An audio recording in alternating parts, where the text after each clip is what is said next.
Je greffe, tu greffes, il greffera. Qu'elle soit Topaz, Rainette, Pâte de Loup, Louise Bonne, doyenne du comice. Si vous avez envie de mettre de la variété dans vos jardins, c'est ici que ça se passe, à Asnières-sur-Vègre, avec la bourse au greffon. Suivez-moi. Donc je me trouve avec Jean-Louis Lemarié, qui est donc membre de l'association des croqueurs de pommes et qui est correspondant donc ici à Asnières-sur-Vègre. Jean-Louis, déjà bonjour, ça va bien? Bonjour, ça va très bien, une bonne journée en tous les cas. Oui. Ça a bien commencé ce matin, la bourse au greffon? Très bien, il y avait du monde, ça a bien marché, Alors, est-ce que vous pouvez nous parler un petit peu de la mission de l'association des croqueurs de pommes? Oui, l'association des croqueurs de pommes qui date de la fin des années 70, début des années 80, au niveau national, il y en a pratiquement dans tous les départements. La mission principale, c'est la conservation des variétés anciennes de pommes et en conséquence de poires et d'autres fruits. C'est une mission de conservation, c'est-à-dire de transmission, la volonté de les garder, de les cultiver sur des vergers conservatoires pour les utiliser et les transmettre aux générations futures. C'est ça le principe même de cette conservation. C'est ce que nous avons sur Asnières également. Et donc vous, en tant que correspondant, quel est votre rôle exactement? Je travaille dans l'association du patrimoine d'Asnières sur ce verger pour entretenir les arbres, travailler sur la récolte des fruits et animer avec l'équipe ce qu'on peut faire sur l'année.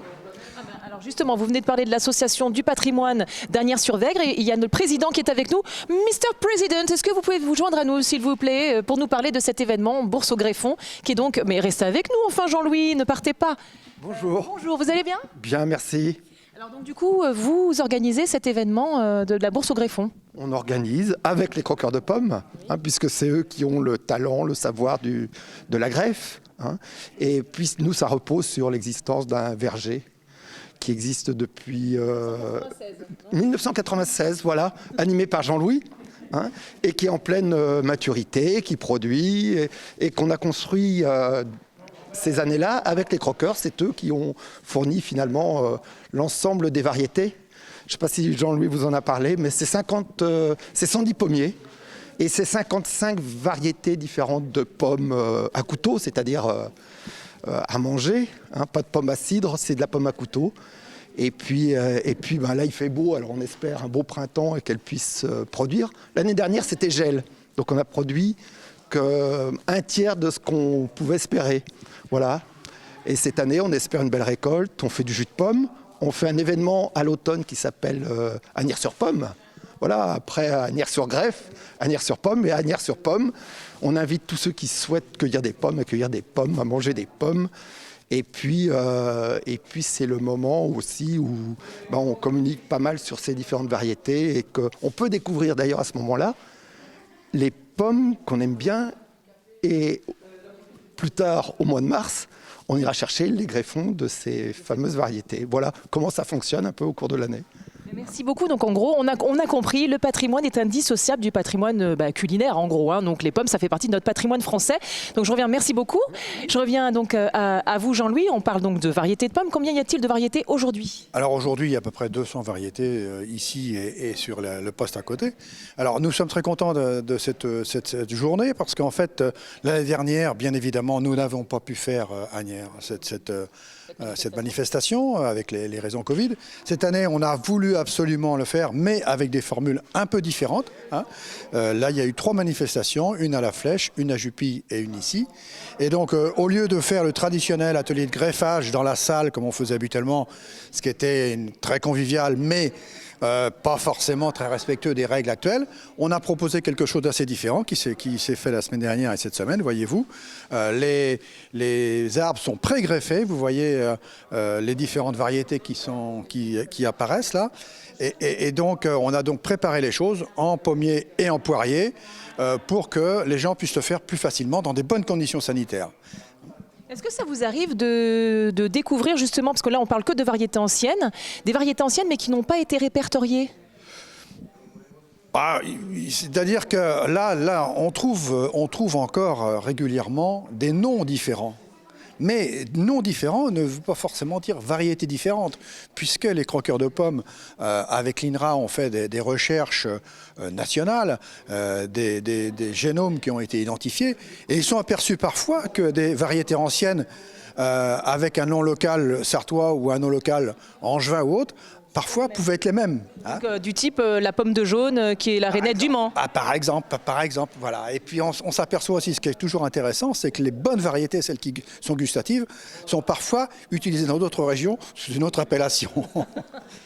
Bernard, est-ce que je peux vous embêter? Je sais que vous êtes occupé. Deux secondes. Alors Bernard, bon là je vois il y a des pousses. J'ai l'impression que tous les porte-greffes sont sensiblement de la même taille. C'est voulu, c'est volontaire? Bah, dis donc que c'est des porte-greffes de taille idéale pour des greffes en fente avec une greffe. C'est volontaire, oui, bah, c'est ce qui est fourni comme ça, quoi. Et alors là, on est sur quel type de pomme? Voilà, ce sont des anciennes variétés. Toutes des anciennes variétés de pommes, de poires. La pâte de loup, c'est une pomme assez spéciale. Elle s'appelle pâte de loup parce que quand elle est à maturité, elle a une griffe sur la pomme qui ressemble à une griffe de pâte de loup. Et alors là, si on vient, on achète donc le greffon qui est sur donc ce porte-greffe. J'ai juste à le planter en fait. Voilà, c'est cela. Il y a juste à le planter, bien l'arroser et puis 4 à 5 ans après, il y a des pommes. Alors vous les croqueurs, bien sûr, vous ne traitez pas. Ah non, non. Non, nous, on ne traite pas les arbres. Nous, on cultive nos vergers conservatoires, c'est surtout pour la conservation des anciennes variétés. Après, la qualité des pommes, elles sont non traitées. Oui, donc elles ne sont pas nécessairement belles, mais par contre, elles sont très bonnes. Tout à fait. Excellentes. Alors, je vous remercie Bernard. Nous, on va continuer notre petit tour. On va aller voir comment ça se passe au niveau de la greffe. Voilà. Bonjour. Comment vous appelez-vous? Alain Déhay. Et alors vous aussi, donc vous faites partie des croqueurs de pommes, j'imagine. Et alors, ça c'est vos pousses? Ça, c'est les arbres qu'on a greffés précédemment pour la vente aujourd'hui. Et ça a été greffé là, c'est-à-dire c'est des pousses de quelle année? Alors, les greffons, ce sont toujours les pousses de l'année précédente, c'est-à-dire de l'année civile précédente. Mais alors du coup, parce que il nous disait que ça avait gelé l'année dernière, donc. Oui, mais c'est les fleurs qui ont gelé. Mais ça ne l'a pas empêché de pousser. Voilà. Et puis ça n'a pas gelé partout. Ça dépend de la topographie des terrains. Les sommets de coteaux, par exemple, n'ont pas gelé ou pratiquement pas. D'accord. Et donc là, on voit c'est foncé, là c'est plus clair. Donc ça vient d'être greffé, j'imagine. Celui-ci vient d'être greffé, oui. Celui-ci a été greffé il y a 1 mois à peu près. Et ils ont été mis en jauge après. Eh bien, merci beaucoup. La greffe, c'est une technique. C'est une technique. Et donc, l'objectif aussi des croqueurs, c'est de diffuser cette technique. Et donc, il y a d'excellents livres qui sont sortis. On a à peu près combien de livres? Comment ça se passe? Donc, pour un débutant qui voudrait se mettre à la greffe? Pour un débutant qui se met à la greffe, nous avons déjà les fondamentaux, c'est-à-dire greffe, taille, les différentes sortes de greffes, les différentes sortes de tailles. Et il y a aussi une partie maladie, une partie traitement, en essayant de rester le plus naturellement possible. Voilà. Et nous avons des livres qui ont été de nouveau édités et qui sont très bien présentés, qui sont clairs, précis et agréables à regarder, ce qui ne gâte rien. Oui, donc c'est ludique et ça permet de faire les choses facilement en termes de compréhension pour tout le monde, pour le tout un chacun. Vous en avez un à nous conseiller en particulier? Oh non, parce que le greffage, la taille et les ravageurs, c'est la base de la culture des fruits. Hein. On ne peut pas faire sans ça. Merci beaucoup. C'est quoi votre petit nom à vous? Moi, c'est Geneviève. Merci beaucoup Geneviève. Bon, nous on file, on va voir un petit peu ce qui se passe dehors, comment on greffe. Maintenant qu'on a vu la théorie, on va aller voir la technique. Alors bonjour, est-ce que vous pouvez nous expliquer un petit peu ce que vous êtes en train de faire et l'importance du porte-greffe par rapport au greffon, s'il vous plaît? Alors ça, c'est le greffon. C'est le greffon que j'ai chez moi. C'est de la Guigne du Mans, c'est de la Guigne de la Sarthe. Et c'est une cerise qui est très très bonne, sauf qu'elle n'est pas transportable. C'est-à-dire qu'elle se défait tout de suite, donc il faut la manger dans l'arbre quasiment. Et je veux garder le goût de cette cerise pour donner aux autres gens et pour propager la variété. Donc je prends un porte-greffe qui est une greffe qui vient de la nature. C'est un arbre sauvage qui, lui, ne donnera jamais de fruits. Il va donner des fleurs, mais pas de fruits. Donc, je vais... Jean, tu le fais? Non, tu en fais un, c'est pareil là. Ouais. Donc, on prend le porte-greffe, on le met comme ça, on fait... Je fais une entaille.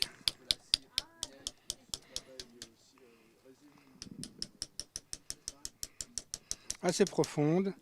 Je la fais assez profonde parce qu'il faut qu'il n'y a que les écorces de vivantes et c'est le contact des deux écorces, celle du porte-greffe et celle du greffon, où il va y avoir prise de la greffe. Voilà, elles vont se mélanger et ça va faire une prise et donc ça va pousser. La sève monte dans l'écorce, sous l'écorce verte, dans une zone qui s'appelle le cambium, et ça s'arrête là. Mais si ça trouve un contact dans le cambium du greffon, le greffon, il se met à alimenter en sève et il se met à démarrer. C'est miraculeux. C'est miraculeux, le miracle de la nature. Bonjour, bonjour. C'est quoi votre petit nom à vous? Serge. Alors Serge, expliquez-nous ce que vous êtes en train de faire. Alors je suis en train d'étancher la plaie qu'on a créée en faisant le greffage. Donc quand ça va être refroidi, c'est étanche pour l'eau, l'air et éviter les maladies. Donc du coup, en mettant ça, donc on est sûr que le greffon prenne, et puis il a bien pris, il n'est pas malade, il prend pas l'eau. Il ne prendra pas l'eau et il ne prendra pas l'air. Ah, c'est le plus important de ne pas prendre l'air. L'air et l'eau, c'est le plus important. Eh bien, du coup, voilà, on va se dire au revoir. Hervé, un petit mot de fin. Les choses à venir à Agnières-sur-Vègre avec l'association du patrimoine, les croqueurs. Les croqueurs, le verger. Alors le verger, il y a encore un peu de taille. Il y a le printemps qui s'amorce, je le disais tout à l'heure. On n'espère pas de gel, une belle récolte, une belle cueillette et puis la venue des visiteurs à cette occasion. Et puis on a plein d'animations dans le courant de l'année. Nos visites vont reprendre au moment de Pâques. On souhaite voir aussi revoir le public parce qu'on a été un peu privé de public. Agnières-sur-Toile, le 10 et 11 juin, je crois, concours de peinture dans la rue, avec des artistes qui vont peindre Agnières, etc. Donc ça sera un bel événement aussi en début d'été. Eh bien, merci messieurs, on était ravis d'être avec vous. Quant à nous, on se retrouve très vite pour de nouvelles aventures et en attendant, prenez bien soin de vous. Salut!